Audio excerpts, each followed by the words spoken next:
Aujourd'hui, je suis avec Joël et Alexia. Merci Alexia d'être là aujourd'hui. Donc, Alexia, on te rencontre aujourd'hui pour notre dossier spécial sur le cancer du sein. Donc, c'est une maladie, un cancer que tu as présentement, donc tu as atteint. Est-ce que tu voudrais nous partager un petit peu ton histoire, de comment ça s'est présenté à toi? Ben oui, pas de problème. Mais dans le fond, moi, à l'âge de 25 ans, tout juste, mon bébé, le plus jeune, venait juste d'avoir environ 7 mois quand j'ai barré du dos un matin. Fait que j'ai vraiment eu très très très mal. Puis là, à partir de ce moment-là, pendant un mois, j'ai pas été capable du tout de m'occuper de mes enfants. Il y avait quelqu'un en tout temps à la maison. Mon fils n'allait pas à la garderie encore à temps plein. Donc, après 2 heures, il y avait un membre de ma famille qui allait me chercher, puis revenait avec, puis m'aidait à l'allaiter, ainsi de suite. Puis, j'allais voir des chiros, des massothérapeutes, à tour de rôle. J'essayais de combiner une recette gagnante qui allait faire en sorte que ça allait arrêter ou du moins revenir, parce que bloquer du dos pendant un mois, c'est long. Donc, ensuite de ça, j'ai parlé à mon médecin d'une masse qui m'était apparue puis qui grossissait, qui lui supposait être une mastite à ce moment-là. Donc, les deux, ensemble, m'ont amené à la clinique du sein de la Cité de santé de Laval. Puis, c'est à ce moment-là qu'on a commencé les tests. Le premier test était une échographie. On m'a tout de suite amené en salle de mammographie tout de suite après parce qu'il y avait des inquiétudes suite à l'échographie pour la supposée mastite. Donc, ça a confirmé un mois plus tard en ayant les résultats là, que c'était un cancer du sein qui avait été vu lors des 2 examens et ensuite la biopsie. Ensuite, il restait une série de tests à passer pour voir si le cancer, il était où exactement, dans le fond, là, à l'intérieur de moi. Donc, mon fils, à ce moment-là, était rendu à 9 mois, puis ma plus vieille avait 2 ans et demi environ. Okay. Puis, c'est 10 jours avant Noël qu'on m'annonce là, que pendant ces 2 semaines-là d'examen sans arrêt que j'ai passé, ils ont vu là, la présence de cancer ailleurs dans mon corps, donc dans les os, ce qui expliquait là, les fractures, ce qui expliquait les douleurs, oui, exactement, au dos et l'impossibilité, dans le fond, qu'un thérapeute m'aide à ce moment-là parce que c'était une fracture et non une douleur musculaire. Donc c'est ça. C'est pas mal comme ça que ça s'est passé. À ce moment-là, quand on m'a dit bien sûr qu'il y en avait dans les os, puis dans le foie. Le foie, c'était le plus dramatique parce qu'il y a personne qui meurt dans le fond de cancer dans les os. Cette personne va se casser. Mais un foie qui lâche, ça oui. Puis c'est ce qui arrive quand il y a des métastases. Donc moi, c'était ça l'inquiétude numéro 1. Puis à partir de ce moment-là, déboulé la chimiothérapie, et ainsi de suite. Le diagnostic final aussi, là, qui est dans le fond le cancer du sein, progestérone positive, estrogène positive et HER2 négatif. Donc c'est hormonodépendant à 100%. Mon cancer. Fait qu'il se nourrit uniquement de mes hormones toute seule lui-même. Puis sachant que j'allaitais à ce moment-là, que je venais de passer 2 grossesses back-to-back, 2 allaitements back-to-back, on pourrait dire, mon corps était rempli d'hormones. Donc c'est pour ça que ça a été aussi rapide que mon fils à 7 mois d'allaitement. Et il y avait déjà une masse de 10 cm qui s'était créée dans mon sein par 10 par 9, là, fait que c'était quand même assez gros. Là.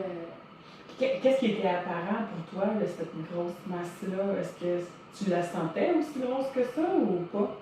Oui, mais non en même temps. Donc, je m'explique, j'allaitais, j'avais les seins qui étaient fermes, très très très fermes quand même souvent.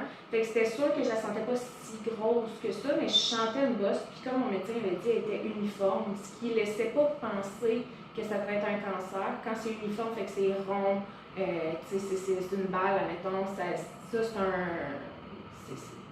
un indice souvent très fort que c'est une mastite, ce qui m'a expliqué. Parce que c'est le vaisseau qui grossit avec le liquide pris dedans. Fait que dans ce temps-là, ça fait un nœud, puis il est uniforme rond parce que les vaisseaux sont lisses. T'sais. Par contre, une masse cancéreuse, ben, souvent ça va être bosselé, il y a de l'enflure autour aussi, donc la masse, elle, moi, était ronde. Vraiment, là, lisse. Fait que c'est ça qui a été qui a fait pencher. Je la sentais pas, comme je dis, aussi grosse, mais vraiment, c'était voyant. Une brassière ou quoi que ce soit, on voyait. Le mamelon a disparu aussi, donc rentré complètement à l'intérieur. Ouais, fait que c'est rendu à ce moment-là, comme je dis, ça a été extrêmement rapide. À ce moment-là, parce que le mamelon rentrait à l'intérieur, puis que la bosse est devenue si grosse, si dérangeante à l'œil, puis si inquiétante, j'avais déjà commencé le processus de la biopsie et tout. Fait que c'est vraiment pendant que j'attendais les résultats, donc l'espèce de mois que c'est devenu vraiment, comme on peut dire, inquiétant, vraiment dramatique, là, visuellement. Que là, j'aurais fait « Oh mon Dieu, il y a quelque chose qui cloche ». Mais j'étais déjà dans le processus, donc c'était vraiment rapide comment ça progressait. Est-ce que c'était douloureux? Il y avait des spasmes de tiraillement, mais encore là, j'arrêtais. Donc, tout, on va voir que tout le long, c'est vraiment ça, c'est tout le temps c'était-tu l'allaitement ou c'était le cancer? C'est dur à dire, donc les douleurs, je me suis posé la question un nombre de fois.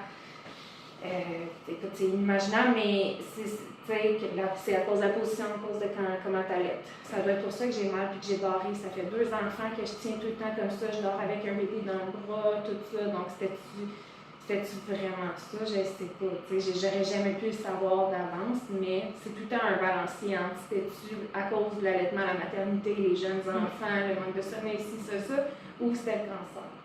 Parce qu'on sait que le cancer, ça crée beaucoup de fatigue, ça crée une perte de poids ou une perte d'appétit, des choses comme ça. Les éléments, c'est souvent ça. Le début de la maternité ou un newborn, dépression postpartum. Exactement, ou simplement juste le postpartum lui-même, tu es fatigué parce que tu dors pas. Le cancer, tu es fatigué parce que ton corps est en train de se faire un peu gruger, je pourrais dire, par le méchant. La perte de poids, j'allaitais, ça aurait pu être ça aussi, c'est expliqué. Tout était expliqué. Tout s'expliquait. Puis, moi, j'en ai pas dans ma famille, de près ou de loin, des cancers. Cancer du sein, encore moins, mais j'ai aucun type de cancer dans ma famille. Donc, je suis la première depuis au moins 3-4 générations qu'on a connues puis qu'on le sait, parce qu'on s'entend, c'est quand même récent, toutes les découvertes sur le cancer. Fait que. Donc, c'est ça. Moi, je doutais aucunement, puis il n'y a personne qui a été alarmé. Ça faisait du sens, une mastite, puis il n'y a personne qui était alarmé parce qu'on n'était pas familier avec ça. Si on avait été familier, ma mère me dit encore, puis je sais que ma mère, ça en est comme un couteau qu'elle-même, elle se plante, mais je sais qu'elle s'est dit souvent, puis elle me l'a dit, mais s'il y en avait eu dans notre famille, j'aurais tout de suite comme fait le lien. Sonner la lampe. Oui, sonner la lampe, puis elle dit, je m'en veux vraiment de ne pas avoir sonné ça parce que pour moi, c'était l'inconnu aussi, tu sais. Fait qu'elle ne savait pas, mais elle dit, maintenant, aujourd'hui, je verrais ça. Maintenant que je connais ça, que j'ai l'information, c'est sûr que je fais comme, hey, va voir ton médecin. Parce que ça a commencé environ, entre tu as réalisé que tu avais une bosse, puis tu es allé consulter, c'est écoulé combien de temps? Il y a quand même eu un bon délai. Un bon délai, je parle de 4 mois environ, parce que la bosse est restée, tu sais, comment je pourrais dire, de gros comme un petit pois à gros comme peut-être, comment je peux dire? Tu sais, c'est pas resté, c'est pas devenu gros rapidement au début. C'est vraiment sur le temps, ça s'est mis à grossir rapidement, vraiment pendant que j'étais dans les tests, les examens, tout ça. Mais au début, c'était vraiment, ça faisait vraiment du sens. Pour de vrai, j'ai dit, mais il n'y avait pas de tiraillement comme à la fin, il y avait du tiraillement de l'expansion, les nerfs qui étaient rendus avalés, dans le fond, par la masse et tout ça. Mais c'était vraiment pas. Visuellement, tu ne pouvais pas le voir, premièrement. Puis c'était vraiment touché pendant que j'avais vraiment pas de lait dans mes seins à ce moment-là, que je pouvais peut-être sentir un petit poids. C'est resté comme ça pendant environ comme 4-5 mois. Puis là, quand mon fils a eu 6-7 mois, j'ai été voir le médecin et j'ai dit en même temps, ça fait longtemps, là, puis il me semble que ça me fatigue, ça sort pas, j'essaye, je pompe. Puis il n'y avait rien qui changeait. Fait que, c'était pas alarmant au début à ce point-là pour qu'on me dise il y a quelque chose qui cloche. Aujourd'hui, je le dirais, mais avant, avec les antécédents dans le fond familiaux et tout ça. C'est vraiment je comprends. Une fois que tu as eu le diagnostic, là, j'imagine que tu as dû arrêter l'allaitement. Oui. Tu as commencé les traitements. Exactement. Quel type de traitement tu as eu? Mais c'est sûr qu'à cette histoire-là, j'ai eu certains bémols et tout. Donc, la personne qui m'a annoncé, c'est un oncologue là, qui m'a annoncé que j'étais rendue stade 4. Donc, c'est la deuxième fois que je la voyais en rendez-vous de 15 minutes. M'annonce que c'est stade 4, pas à l'aise avec la situation, de me voir pleurer nécessairement, puis de voir le drame de tout obligé d'annoncer à une femme de 25 ans. Qu'elle ne peut plus allaiter, non seulement, mais là, c'est Tienne d'annoncer qu'elle malheureusement va en décéder et qu'elle abandonne ses enfants. Fait que je l'ai vu l'inconfort dans le médecin, ça s'est transparu, mais comment ça s'est fait vraiment, ça a été, il y en a dans tes autres. Malheureusement, c'est stade 4, étant donné que c'est plus seulement local. Donc là, elle m'a dit, il n'y aura plus de chimio, il y aura, ça va juste être de bloquer tes hormones parce qu'il se nourrit par tes hormones, fait que c'est ça le plus rapidement possible. Plus d'allaitement, tout ça, parce que ça en produit beaucoup. Mais vraiment, on bloque tout, on s'envoie les injections pour te mettre en ménopause le plus rapidement possible. Donc là, lundi d'après, à peu près, là, ça a été rapide à ce moment-là. Mais vraiment aucun remède ou aucun traitement précis. C'était vraiment juste bloquer les hormones. Okay. J'ai pas été satisfaite de ça. Donc, moi, j'ai dit non, j'ai 25 ans, tu vas pas me dire que c'est fini comme ça, t'abandonnes. La semaine passée, la chimio, c'était censé me sauver la vie, ben ça va encore. Fait que j'étais avec cette mentalité-là. Fait que, à peu près une demi-heure après qu'on m'annonce que je vais décéder, je suis dans l'auto avec ma mère sur la route du retour, dans tous nos états. Puis la seule chose qui me sort, c'est de dire je veux un deuxième avis, je suis pas satisfaite. C'est pas vrai qu'on me laissait comme ça.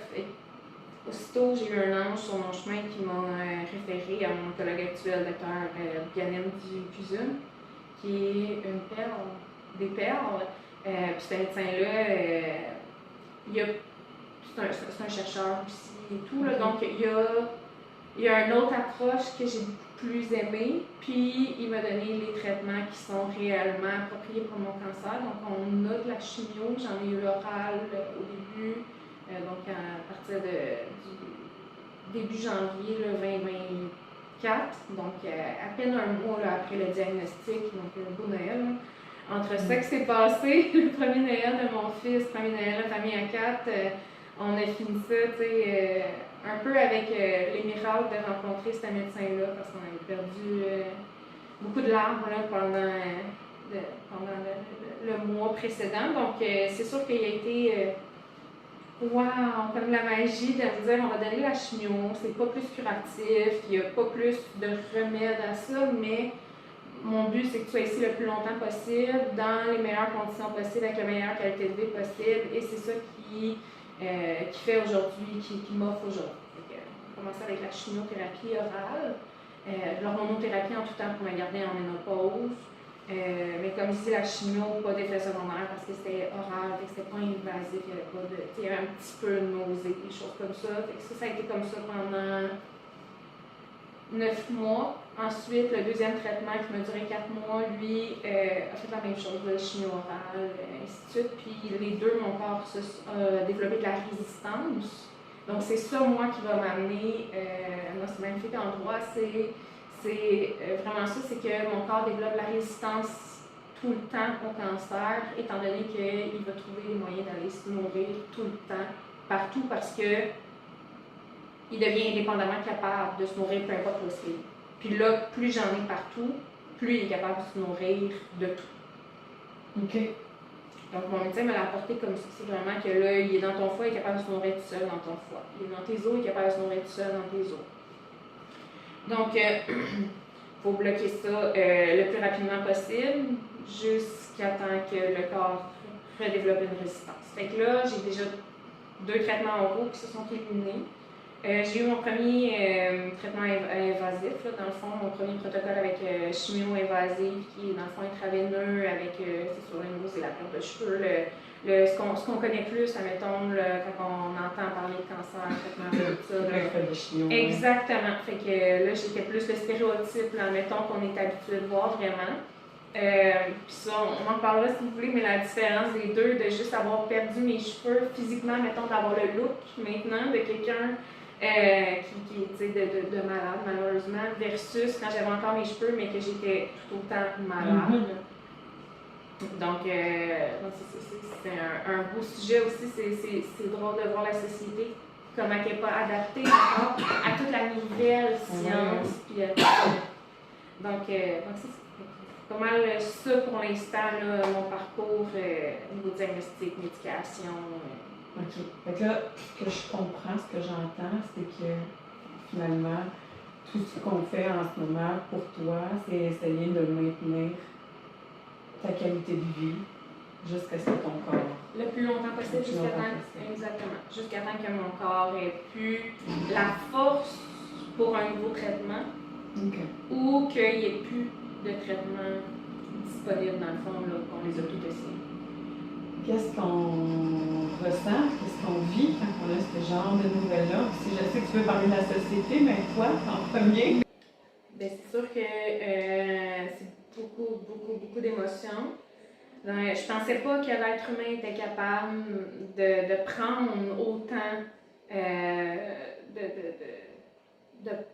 comment je pourrais dire ça, de souffrance en un moment, puis que tu étais capable de vivre avec ça, avec cette souffrance-là, cette grosse douleur-là à l'intérieur. Je savais pas que l'être humain était capable de supporter autant.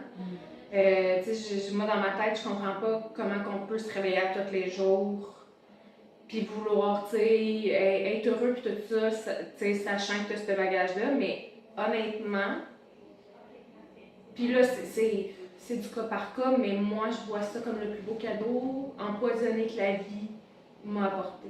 Je déteste le cadeau. Je le déteste. Mais tu le prends pareil quand tu reçois un cadeau.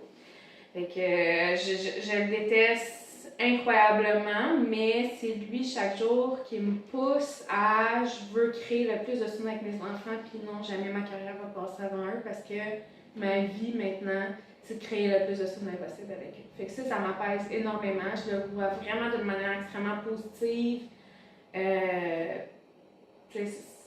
Pour moi, vraiment, ça m'a permis de pouvoir passer plus de temps avec les enfants. Donc, des moments de qualité, on parle. Fait que je vois plus mes enfants juste du 5 à 7, le temps que je vais les porter à la garderie, puis tout ça. Donc, ça m'a donné mes années à venir que j'aurais probablement pas, ben ça me les a donné en un condensé juste plus tôt, dans le fond.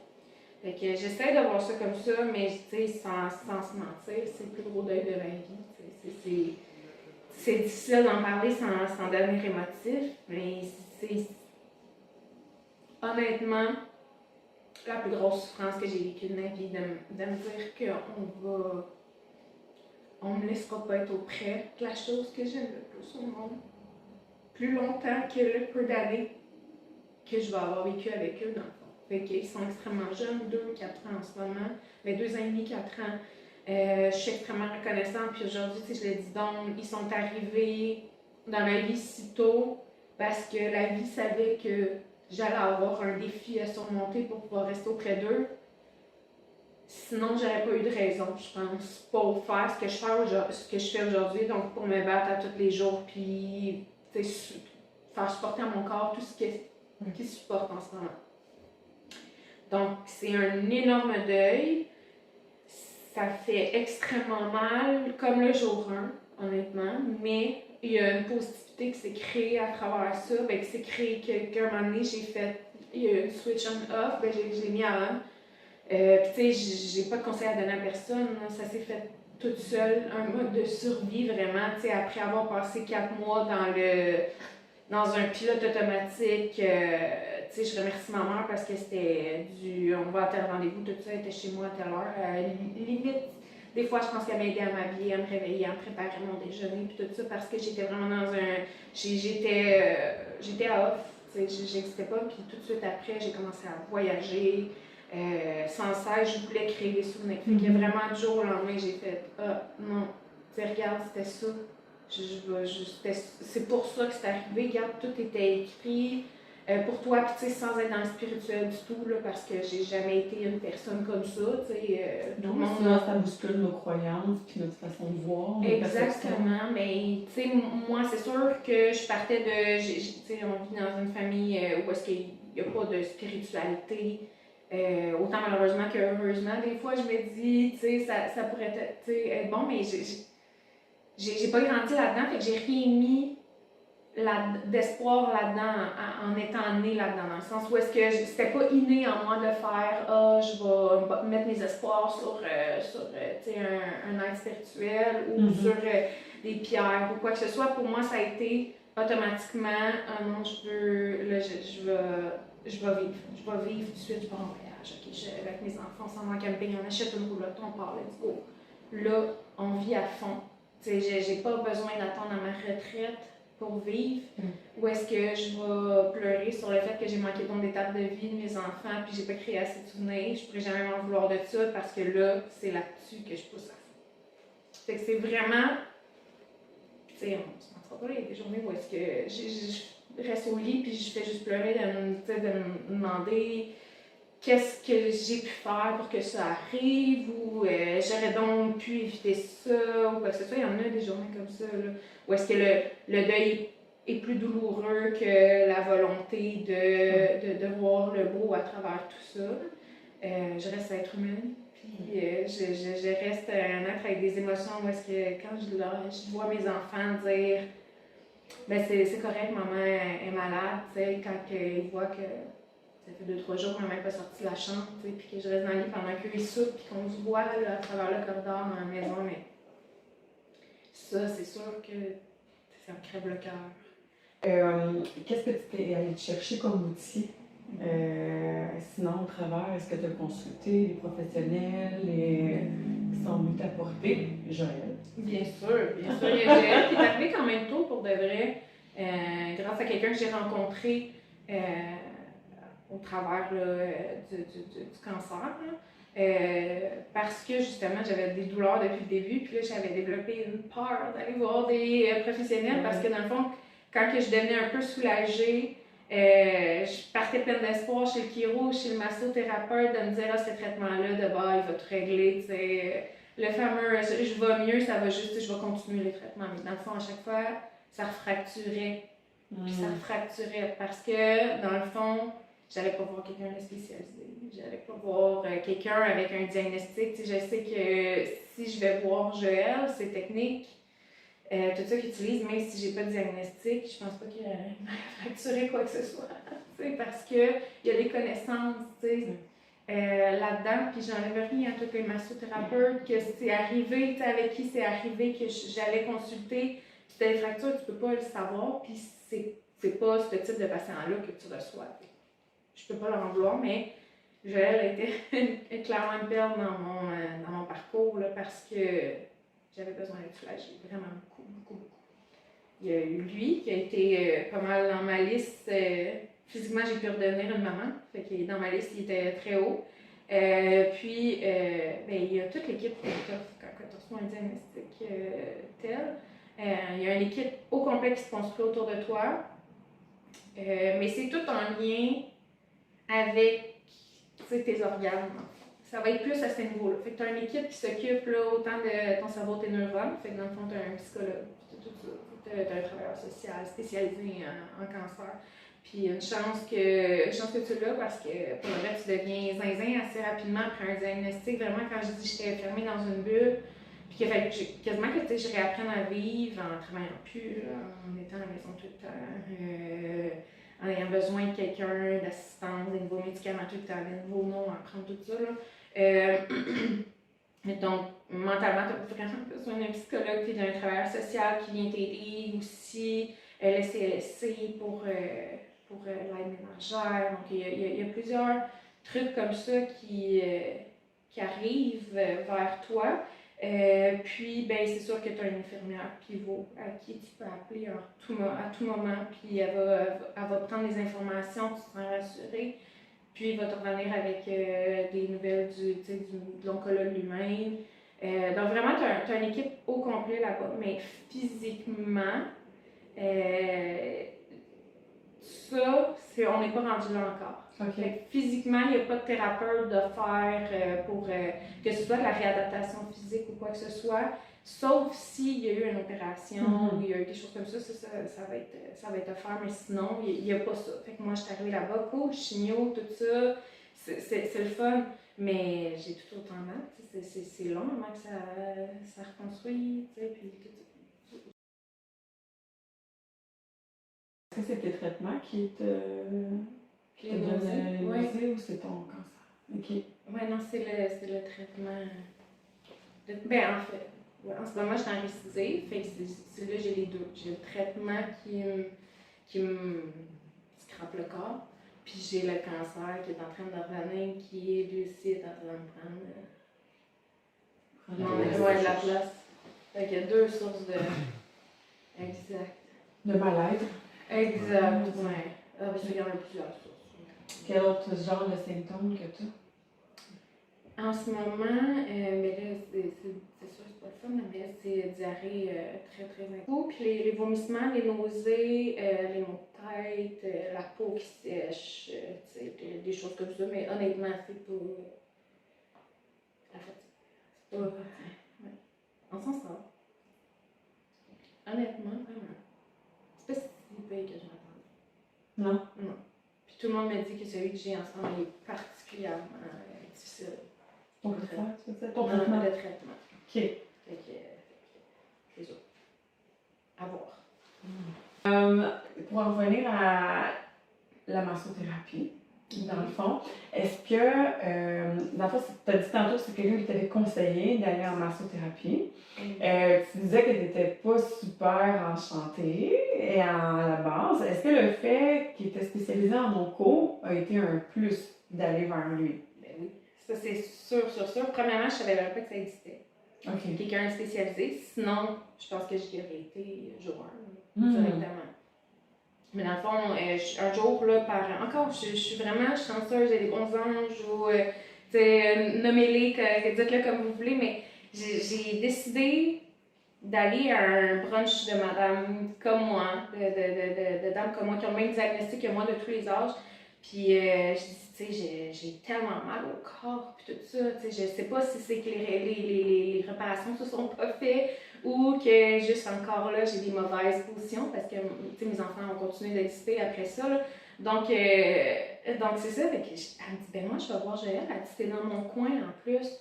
Elle dit, va le voir. Je dis, non, moi, là, tu comprends pas, j'ai cassé partout, là, on allait voir des massothérapeutes, là, je retourne pas là, ça fait très mal, ça me demande énormément d'arrangements autour, ainsi de suite.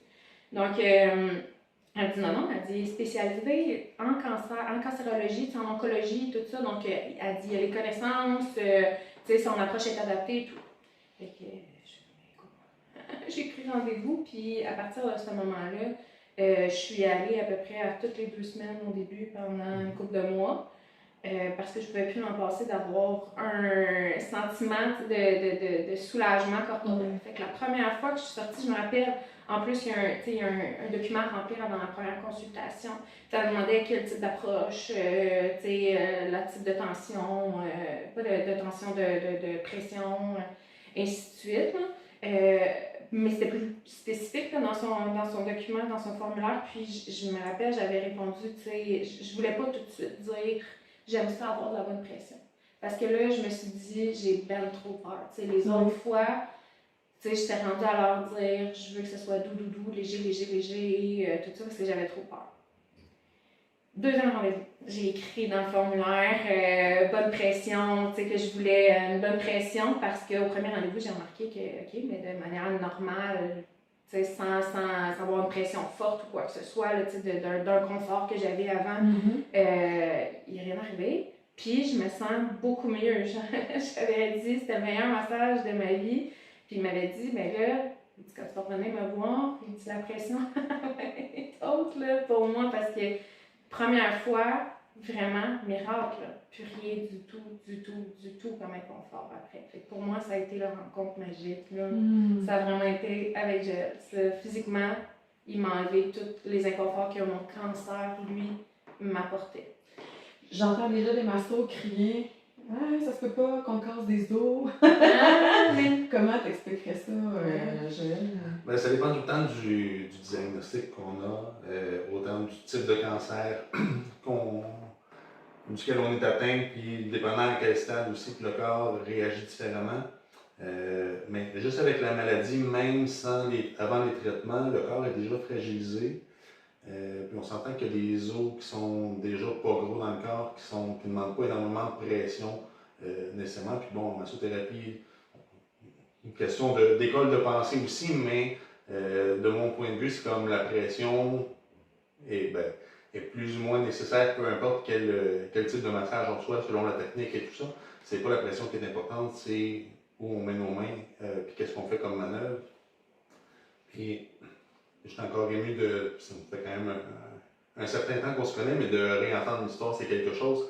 Mais, tu sais, chapeau à toi aussi de t'être donné la permission d'essayer quelque chose de nouveau, qui était doux au départ, qui aurait été doux, peu importe, même si tu m'avais demandé une pression plus ferme, sachant l'impact que ça a sur le corps, puis que, tu sais, oui, les os sont fragilisés, fait qu'on ne sait pas trop comment adapter, à quel point adapter au début. Fait que oui, il y a un risque de des fractures. Même des fois, bon, si on est dans une maison de soins palliatifs, mais des fois, il y a des gens juste en se retournant de bord, dans un lit d'hôpital ici, se créent des fractures eux-mêmes en se tournant. Fait, clairement, quand on fait des manœuvres en massothérapie, il y a beaucoup d'adaptations à faire à ce niveau-là pour pas, on ne veut pas rajouter une couche d'inquiétude à notre client. On est là pour lui soulager. Soulager cette personne-là, autant physiquement que psychologiquement, en calmant son système nerveux et tout ça. Fait que oui, il y a un risque, puis chaque personne est différente, puis il y a une semaine, je pourrais faire un massage avec un petit peu plus de profondeur, puis bon, profondeur et pression, c'est deux choses aussi. Un petit peu plus de profondeur, puis ça passe bien, puis on se revoit dans 2 semaines, c'est comme, ah, mais là, mon corps, je le sens plus fatigué, plus réceptif, mais à la pression et tout ça. Fait que c'est comme, OK, cette semaine, on va y aller plus en douceur, plus englobant et tout ça. Fait que oui, il y a un risque, entre autres par rapport aux os, et il y a plein d'autres choses évidemment à regarder. C'est pour ça qu'il y a une formation quand même de 300 heures de façon générale que les massothérapeutes peuvent prendre pour savoir c'est quoi la maladie et quoi adapter autant par rapport à la maladie qu'aux différents traitements que la personne reçoit. Puis là, on entend bien ta bouche, ça t'a rassuré. Énormément. Puis ça t'a rassuré au niveau de l'inquiétude d'avoir des douleurs physiques, mais ça devait te rassurer aussi au niveau psychologique de dire si je vais être entendue si jamais ça va pas, si je file pas, si je veux pleurer, si j'ai. Tu dis, ouais, je suis quelqu'un qui va comprendre. Exactement. Ben, dans le fond, c'est sûr, là, puis il y a ça, mais il y a aussi, tu sais, qu'est-ce qu'il vient de dire, je trouvais ça important de le rajouter, mais j'avais un énorme déficit de calcium, là, c'est énorme, parce que le cancer, étant dans mes os, allait se nourrir aussi du calcium, laissait des traces, dans le fond, là, tu sais, ça va faire une lésion. Dans le fond, quand tu as une métastase sur l'os, qu'est-ce qu'on m'a expliqué, c'est que ça laisse une lésion.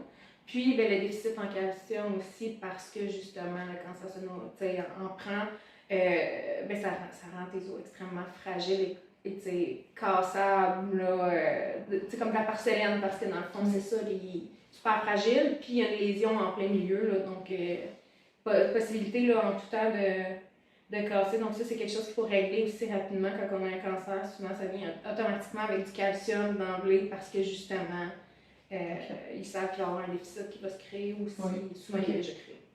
Et j'en profite pour rajouter que justement, c'est peu importe où est rendue la personne dans son processus de traitement de cancer et tout ça, c'est probablement la meilleure raison pour laquelle, des fois j'entends des massos dire j'ai juste à faire un massage de détente standard, ça va être correct.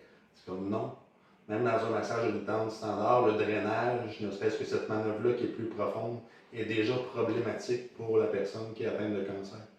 Fait, non, il n'y a pas d'obligation légale et tout ça de suivre une formation en oncomassothérapie, mais il y a trop de choses à prendre en considération pour dire je vais faire un massage de détente et ça va être correct. Alors que c'est pas le cas. Très bon point. Parce qu'on remarque que le cancer, tu sais, c'est une idée que tu te fais souvent quand tu n'en as pas près de toi. C'est juste une idée que tu te fais du cancer. Puis souvent, ça va être visuel. C'est une idée visuelle que tu te fais. Tu ne penses pas au reste. Où tu peux penser nausées, chimio, des choses comme ça. C'est les seules choses qui te viennent en tête. Fait que c'est sûr que au début du diagnostic, tu réponds à tellement de questions sur le sujet à tout le monde. Tu dois expliquer ça à tellement de monde quand toi-même c'est du nouveau jargon puis t'es pas sûr. À chaque fois, c'est comme de la nouvelle information que tu as interprétée puis tout ça. Donc, quand je suis arrivée là-bas puis que j'avais pas besoin de trop poser de questions, quoi que ce soit, parce que les réponses y venaient avant, parce qu'ils étaient déjà au courant de comment ça marchait, de qu'est-ce que, tu sais, quand je parlais de mes médicaments, de mes traitements, des fois, ils savaient de quoi je parlais en plus. Je parlais des symptômes, ils adaptaient. Tu sais, c'était centré sur mon moi actuel, qu'est-ce qu'il y avait de besoin, c'était ça. Fait que je pensais plus à comment j'allais avant, tu sais, avant je demandais, j'aimais ça la nuque, le dos. Tu sais, c'était ça ma conversation avec le massothérapeute. Là, on pouvait parler du traitement, puis tu sais, c'était familier pour lui, il n'y avait pas d'inconfort, tu voyais qu'il était facile l'approche sur ce sujet-là. Fait que même moi, j'ai pas été mal à l'aise de faire « Ah, ça va peut-être le blesser, tu sais, que j'y en parle, ça va peut-être faire sortir des émotions parce que c'est quand même un sujet très sensible. Je sais que j'arrive là aussi, j'ai de l'air toute jeune, fait que souvent les gens, ça les rend émotifs. Quand je raconte le parcours, ça les rend émotifs, mais tu sais, j'ai pas eu besoin de raconter le parcours. J'ai besoin d'arriver et de dire ici et maintenant, remplir les questions de son formulaire qui était, encore je répète, là, mais vraiment pertinente. Puis après, on parle des préférences, mais tu sais, sans plus, parce que après, ben, je dis, j'ai telle fracture à telle place, j'ai ci à telle place. OK, mais moi, je vais m'adapter à ton corps, parfait. Tu sais, il savait de quoi je parlais. Il était pas, mon Dieu, OK, ça ne faisait pas peur Non, que moi aussi, je me sentais. Tu l'as senti. Exactement. Vraiment facile d'approche. C'était un sujet qui ne l'inquiétait pas. Fait que moi aussi, ça a fait, j'ai pas besoin d'avoir d'inquiétude.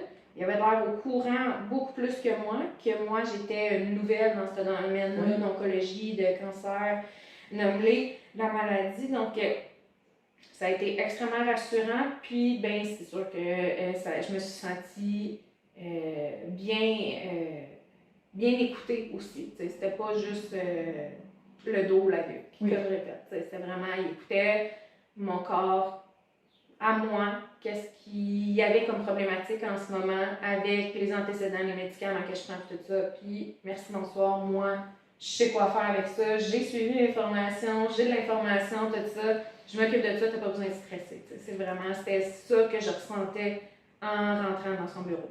C'est un accompagnement au-delà du massage. Vraiment. Okay. Vraiment. Puis ben, c'est sûr qu'il y a un côté humain derrière Joël aussi. Quand même un bon côté humain. Fait que c'est sûr que la première rencontre pour nous, ça a cliqué de suite. Il y a eu. Lui, il s'est montré vulnérable. Je me suis montrée vulnérable dans le sens parce que j'arrive ici justement. Il va falloir que tu me mettes en confiance. Puis lui, de son côté, Caroline, je veux juste que tu saches que je suis pas froide à ta situation, je suis pas mal, il me l'a dit, je me rappelle, ça me touche vraiment, ça reste que t'es dans le domaine, j'en vois beaucoup, puis tout ça, mais chaque situation finit par me toucher quand même, puis ça se démontrait beaucoup dans son approche là, envers moi en tant que nouvelle cliente, qui est maintenant 1 an et demi plus tard, continue à le voir et sentir ça aussi, que je suis familière quand je rentre dans la salle avant le traitement.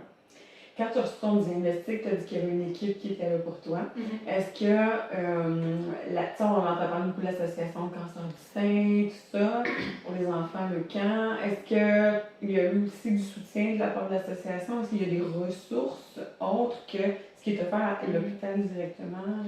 Il y en a beaucoup. Je te dirais qu'on te les offre en même temps qu'on te dit que tu as un cancer. Fait que ça serait peut-être une petite amélioration nécessaire dans le système de santé, mais c'est sûr que tout se fait dans les 15 minutes du rendez-vous. Là. Donc, on te l'apprend, on t'examine, on t'explique qu'est-ce qui s'en vient, puis on te montre c'est quoi tous les organismes qui sont là pour toi. Puis dans les organismes, on dit toutes les activités physiques parce que ça va être important. Tu vas perdre la capacité musculaire, ainsi de suite. Ton corps va changer, tu as besoin d'être le plus en forme possible.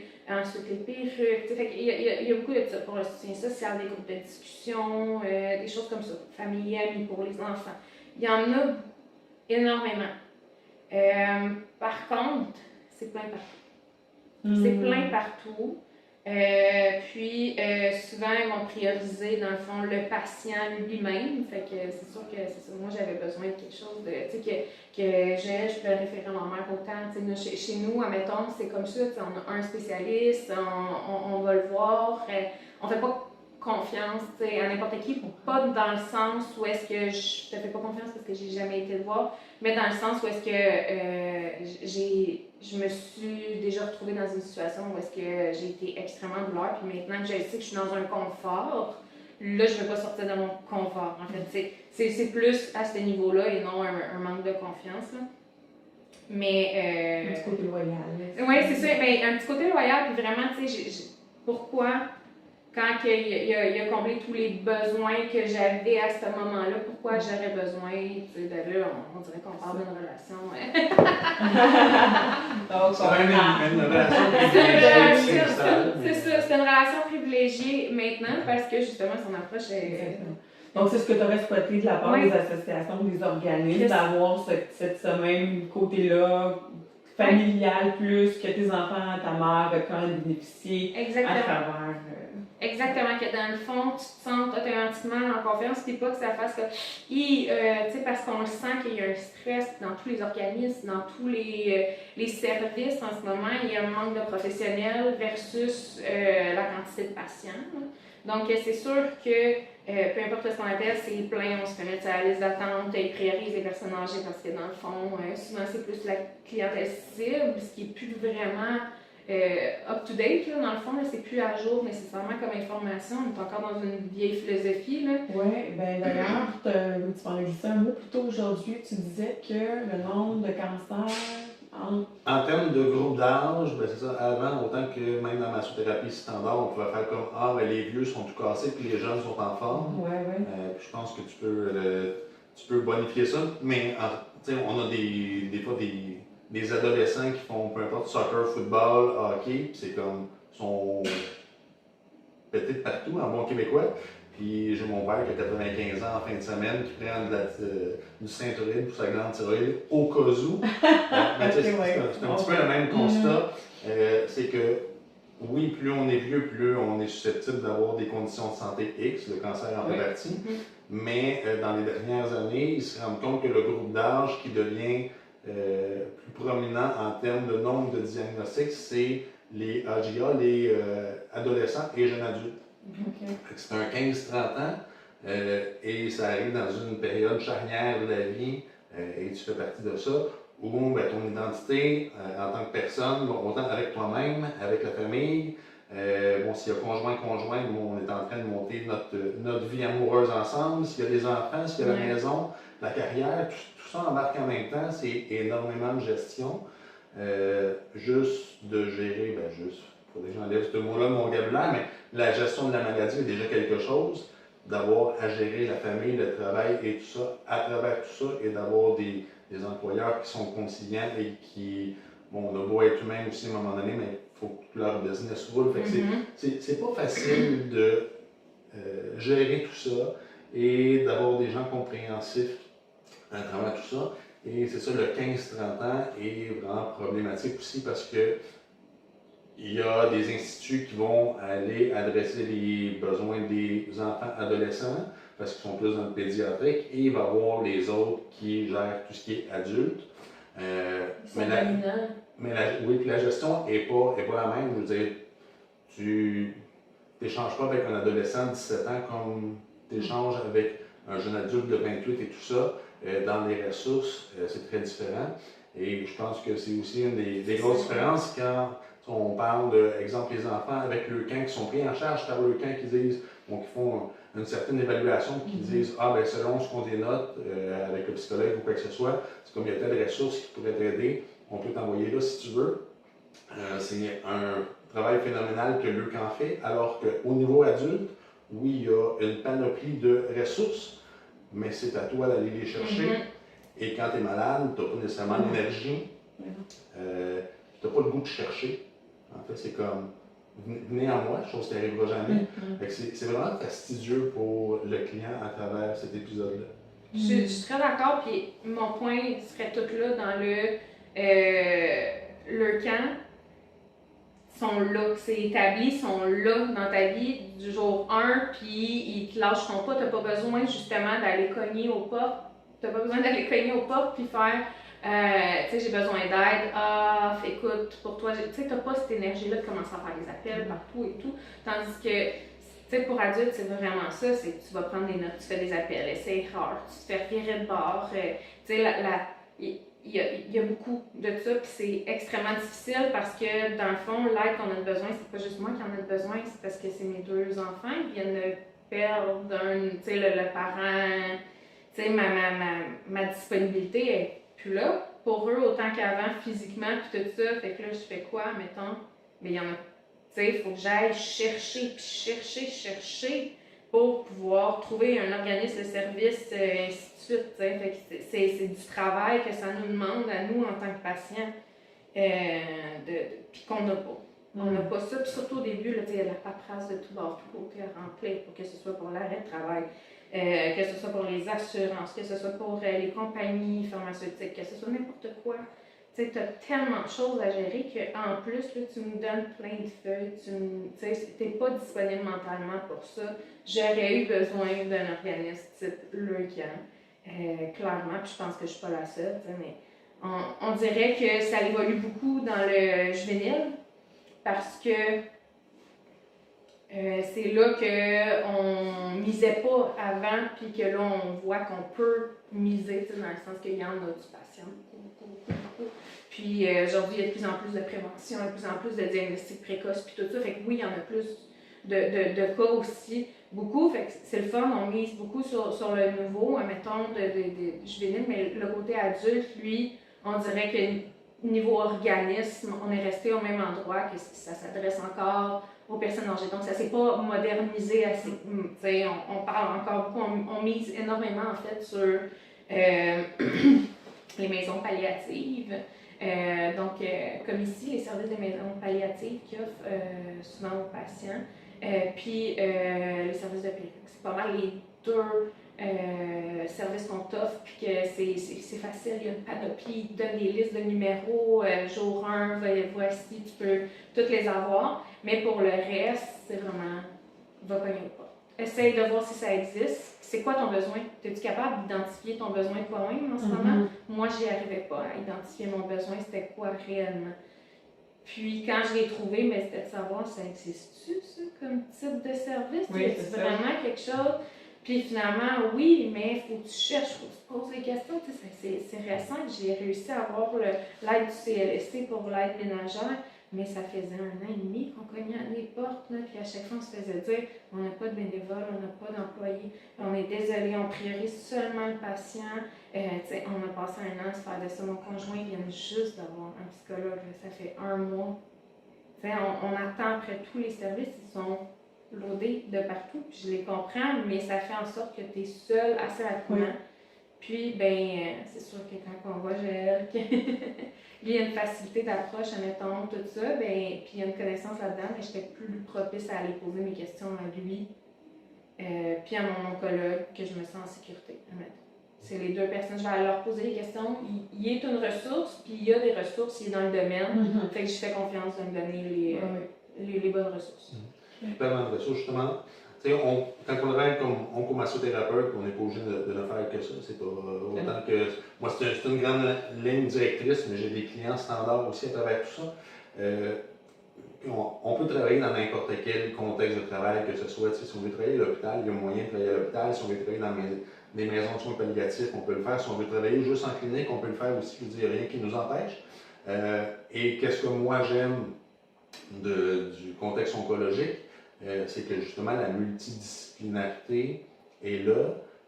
Et si jamais on n'a pas de réseau déjà de professionnels, que ce soit au niveau psychologie, relation d'aide, que ce soit en ostéopathie, parce qu'il adresse aussi des choses dans le domaine oncologique et tout ça, c'est de se créer ces liens-là qui est bénéfique aussi pour un masso standard qui travaille tout seul entre ses quatre murs. Puis des fois, on n'a pas l'impression qu'on a une équipe alentour de nous, mais c'est facile de s'en créer une en faisant des appels, de dire moi je travaille telle chose, on peut travailler des choses conjointement, des choses comme ça. Et en même temps, ça nous crée un annuaire, si on veut, un peu préférentiel si on veut, parce qu'on y va selon notre région géographique, mais de dire mais tu as tel enjeu, tu sais, l'acupuncture, ça peut être bon pour tel aspect, par exemple pour ta fatigue, pour ta nausée ou quoi que ce soit, et d'avoir du référencement interne, si on veut, comme ça, pour mettre vraiment le client au centre de tout ça. Fait que oui, de la masso, on peut apporter plein de choses, puis il n'y a pas un professionnel de la santé qui peut tout faire. Fait que profitons-en. Tissons des liens avec les autres professionnels qui connaissent le domaine oncologique pour pouvoir référer selon des points particuliers. Fait que comme ça, en même temps, ça fait en sorte que le client n'a pas besoin de chercher par lui-même. Fait que oui, plutôt que d'avoir une liste de 50 organismes ou quoi que ce soit, mais c'est comme il y a une personne qui est à proximité qui peut m'aider, je vais l'appeler lui. Fait que ça filtre déjà beaucoup ce que le client a besoin de faire par la suite. Tu deviens une ressource aussi. Exactement. Une ressource de confiance. Tu sais que tu as confiance en lui, en son service. Tu sais aussi d'avance que ce service-là, tu peux y avoir confiance. Fait que tu n'arrives pas là-bas, comme je dis tantôt, en y allant dans la simplicité. Tu y vas pour de vrai, puis tu dis les vraies choses. Fait que, moi, je suis atteinte de ci, ça, puis il n'y aura pas de tabou. Ça nous rend vraiment à l'aise dans ce temps-là. Je comprends. Dis-moi, tantôt, tu me disais que c'était un sujet intéressant, là, la vision des gens face à la maladie. Donc, mais la maladie qui paraît pas versus la maladie qui paraît au niveau physique. Donc, je te laisse aller sur le sujet. Dans le fond, écoute, c'est tout récent là, que mon collègue a sorti cette phrase-là, puis je m'y attache beaucoup. Puis je trouve que c'est très réaliste de dire que le cancer du sein, donc le cancer, parce qu'on s'entend, on parle de ma situation actuellement, mais tout type de cancer, son histoire, exactement. J'en connais pas plus, je connais moi, puis même pour moi, des fois, ça peut paraître compliqué parce que c'est un jargon, un milieu tellement, mais c'est ça. Il dit que c'est une maladie chronique maintenant, dans le fond. Avec le premier, deuxième traitement, on peut, quand c'est oral, on peut prolonger ton rythme de vie, tout ça, ton rythme de vie, ton espérance de vie, puis ta qualité de vie. On va t'amener tout ça. Mais ça amène d'autres choses. C'est que ça amène que là, ça paraît pas que tu es malade, par exemple. Parce que tu vois. Et puis il n'y a personne qui survivrait sur la chimio intraveineuse aussi longtemps que qu'est-ce qu'on peut voir des fois avec la chimiothérapie orale, parce que la chimio elle-même va détruire tes bonnes cellules. Donc, à partir de là, c'est sûr que là, on est traité pour que le corps soit atteint le moins possible. Si tu veux être affecté le moins possible, c'est sûr qu'il n'y a pas tous les effets comme avec la chimio, il y a la perte de cheveux, la perte de poids, les nausées, les vomissements et tout. Ce qu'aujourd'hui j'ai, mais ce que j'avais pas avant. Fait qu'avant, j'avais mes longs cheveux, je m'habille, tu t'habilles de la même manière, que tu sois malade ou pas malade, donc je dégageais aucunement la maladie. Mais des fois, il y a des situations où est-ce que tu as le goût de prendre les personnes et de faire « Hey, tu sais pas, là, en dessous de mes cheveux, là, de mes grands cheveux longs épais, il y a quelqu'un, il y a une tête là, qui est full là, de se dire que là, je suis en pleine récidive, je suis dans tous mes états, puis tout ça. Mais ça, tu sais pas derrière mes longs cheveux, puis tu vas me dépasser à la caisse à l'épicerie en pensant, tu sais, que ça fait pas de mal parce que, tu sais, mais moi, ça fait toute mon épicerie que je me dis, faut que je réussisse à me rendre jusqu'à l'auto, à payer, à tout emballer, puis après, il va juste me rester la ride-on à faire, tu sais. Fait que ça, c'est une réalité que les gens, ils ne voient pas ma réalité quand que j'ai pas l'air malade. Ça, je pense que c'est le cas de beaucoup, beaucoup de monde. Parce que les gens, ils s'y attendent tellement pas que ça crée une réaction quand tu en parles à ce moment-là. Fait que tu n'oses pas en parler parce que là, tu vas dire à la personne que la personne elle va être choquée. Parce que physiquement, tu dégages pas ça. Fait que ça, c'est extrêmement difficile pour ça, parce que tu as tout d'un être malade, mais tu n'as pas de l'air, fait que les gens vont pas faire attention à toi. C'est là aussi où est-ce que c'est important que tu te sentes à l'aise quand tu arrives chez ton thérapeute, parce que physiquement, il va falloir quand même que je me mette presque à nu devant lui. Si dans mon corps, dans lequel je me sens vraiment pas bien, tu sais, je viendrais pas sur ta table si je n'étais pas à l'aise. C'est vraiment, c'est un moment extrêmement crucial dans ton parcours quand tu finis par dire, ben là, tu sais, je peux pas le changer, ce corps-là, là, puis ces marques-là, puis cette histoire-là, je peux pas le changer, j'y vis avec, c'est ce qui me permet de continuer à vivre, puis tout ça.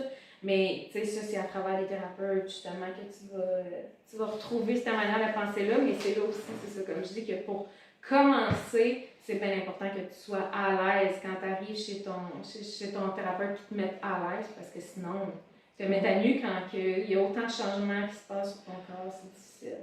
J'en doute pas. Ouais. Puis plus on est jeune, encore pire c'est, on a eu moins de temps de bien vieillir dans l'acceptation de soi, puis tout ça. Mais on vit dans une société extrêmement là, centrée sur l'image, le corps. C'est tout ça que moi, à 25 ans, postpartum, avec un sein complètement déformé,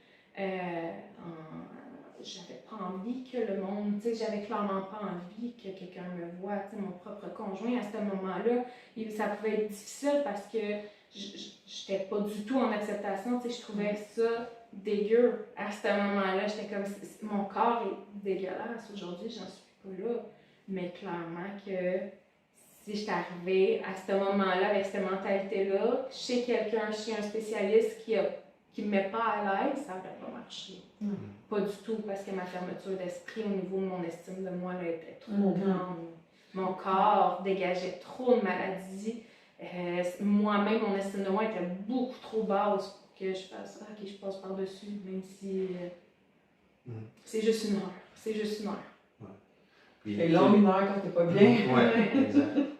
J'ai eu le bonheur, puis je remercie encore cette dame-là, évidemment, je n'aimerais pas son nom. Je ne sais pas qu'est-ce qui fait en sorte que je mets les gens autant à l'aise, mais je me rappelle, cette dame-là, c'était la deuxième fois que je la voyais.